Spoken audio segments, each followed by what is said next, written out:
Alguns homens, quando se veem diante do silêncio, do desprezo ou da frieza emocional de alguém que amam, mergulham de cabeça numa missão silenciosa: convencer. Querem mostrar que ainda valem a pena. Querem explicar o que sentiram. Querem provar que não mereciam aquilo.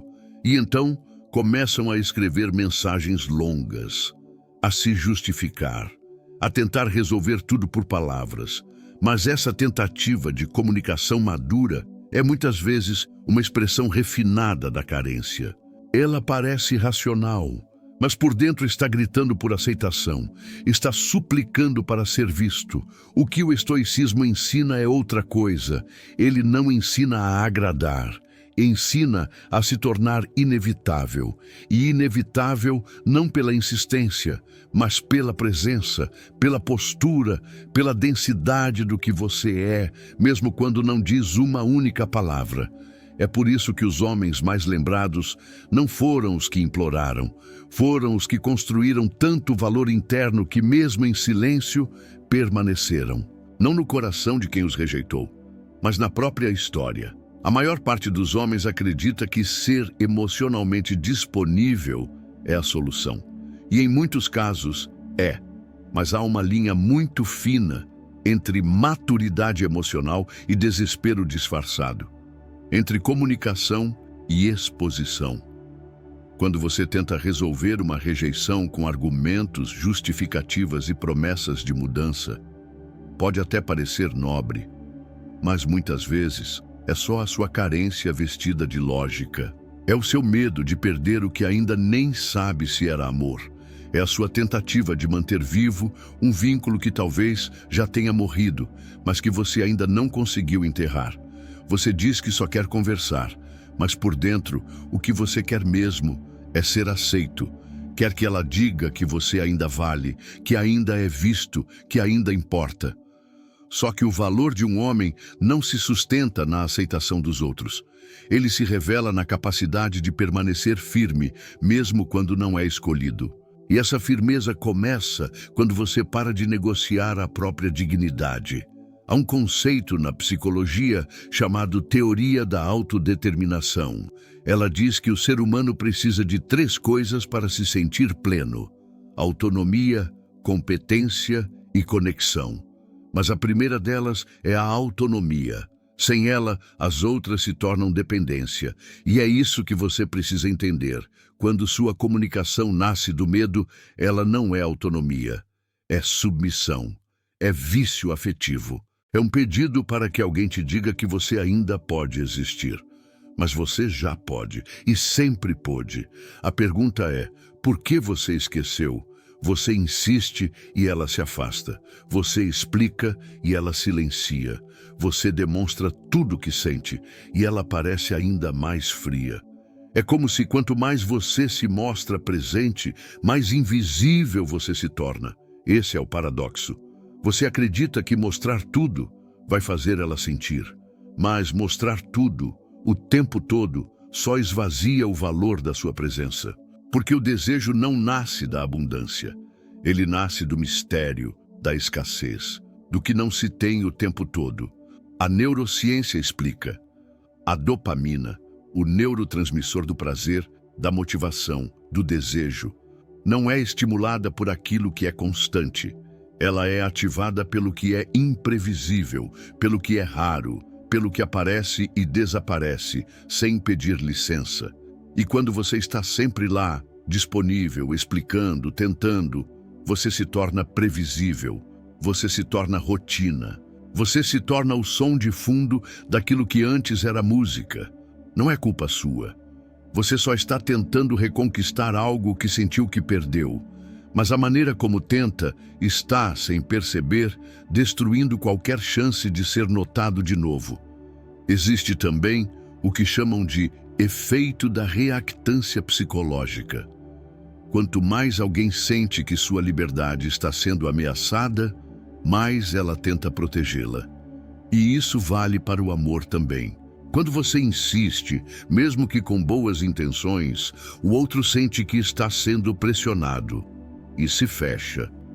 Não porque não goste de você, mas porque precisa proteger o próprio espaço. A verdade é que o problema nunca foi o que você sente. É como você expressa esse sentimento. Se o afeto vira insistência, ele perde sua força. Se o amor vira tentativa, ele perde sua dignidade. Se a presença vira cobrança, ela perde sua beleza. Quanto mais você tenta, menos ela sente.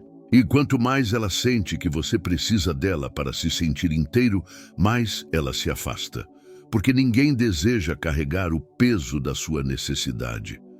Há um momento em que você percebe que nada do que você disser fará diferença.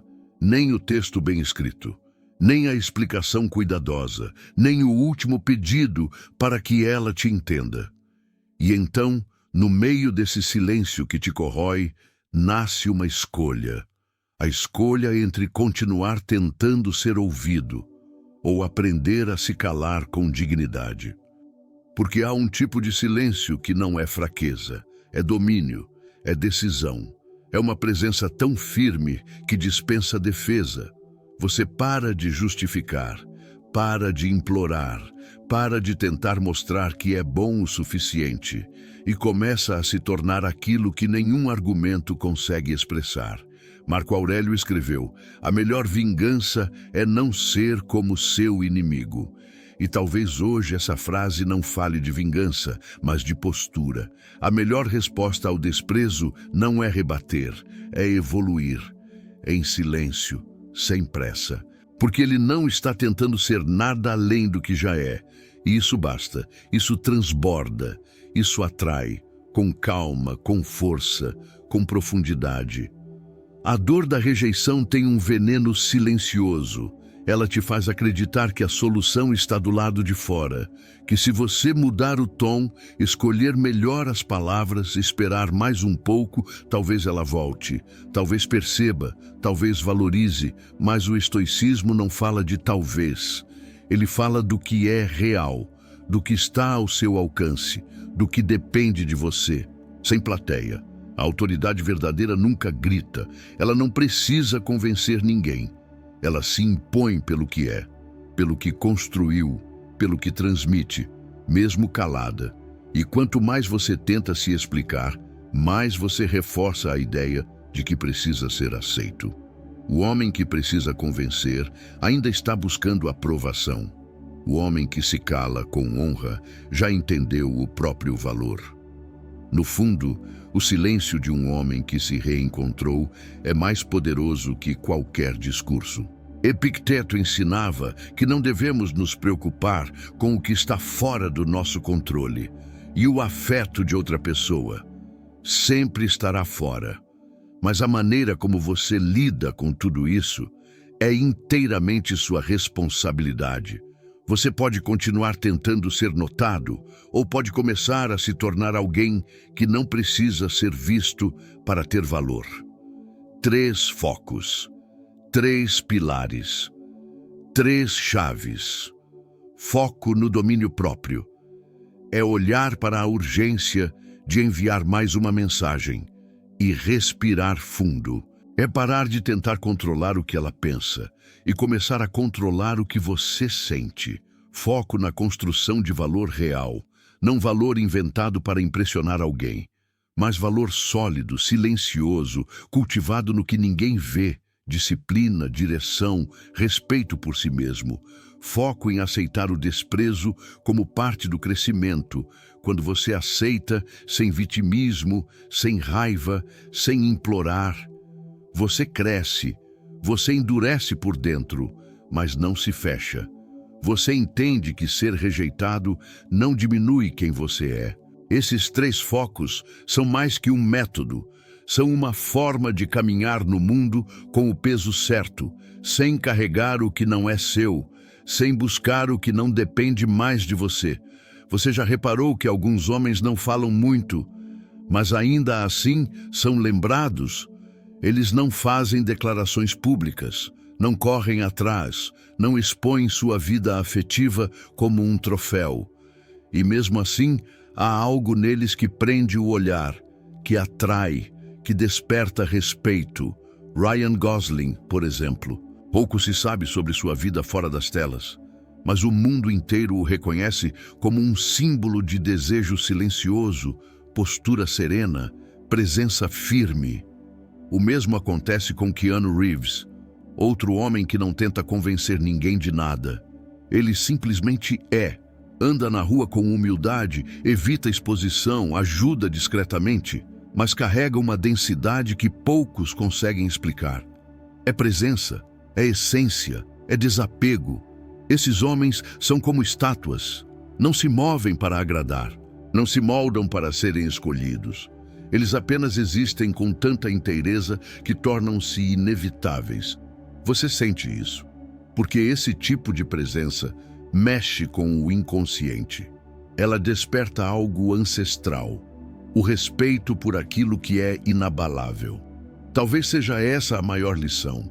Não é sobre parecer interessante, é sobre se tornar íntegro. É esse tipo de presença que não precisa conquistar, porque já é por si só impossível de ignorar. Chega uma hora em que continuar se explicando vira uma forma de se diminuir. Cada justificativa arranca um pouco da sua presença. Cada tentativa de ser compreendido enfraquece o seu silêncio. Mas existe algo mais alto, mais profundo, um lugar em você que não negocia mais. E quando você toca esse lugar, algo muda para sempre. Você deixa de ser tentativa e se transforma em símbolo. Um símbolo não precisa ser traduzido, ele transmite. O homem que se reconstrói em silêncio se torna esse tipo de símbolo. Ele não implora por espaço, ele se torna o espaço. Ele não exige respeito, ele impõe presença. O silêncio passa a falar por você. Sua ausência se torna mais marcante que qualquer presença forçada. Sua compostura, sua serenidade, sua imprevisibilidade fazem mais barulho que qualquer discurso. Tornar-se impossível de ignorar não é sobre fazer mais. É sobre se tornar mais firme, mais calmo, mais alinhado com aquilo que só você pode oferecer ao mundo. Um homem que se respeita é um homem que o mundo não esquece. E o silêncio de quem voltou para si é mais inesquecível do que qualquer palavra que tentou convencer.